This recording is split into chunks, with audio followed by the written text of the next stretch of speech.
गोटे जिनिस भाई आपण मैंने देखु यहाँ NH16 कटक रू कलिकता रोड देखु जब ब्रिजटा कम हाँपाई आहरी टाइम लगे ओभर ब्रिज बना जब टाइम लगे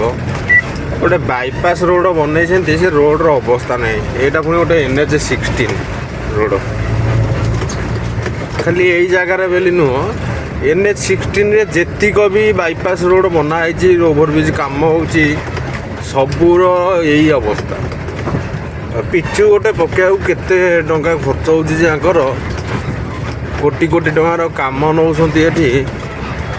किंतु गोटे पिचु स्पेयर रोडटा गोटे पिचु पकईकि से गाड़ीटा चलेबेनि मेंटाल स्लाग पत्थर पकईकिना चलेबे तादेह रास्ता जाम NH16 जेहेतु गाड़ी ऑटोमेटिक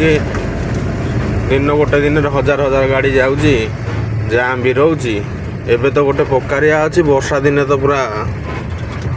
बाइक वाला एपटे जापर एते अवस्था खराब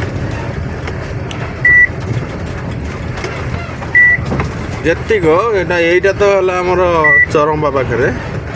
आउ बाकी जेते जगार भी काम हो सबु जगार बाईपास रोड या आंध्रा रे टिके नाकू कौटी कम हम जे बाईपास रोड आग बाईपास रोड पिचु हम तापर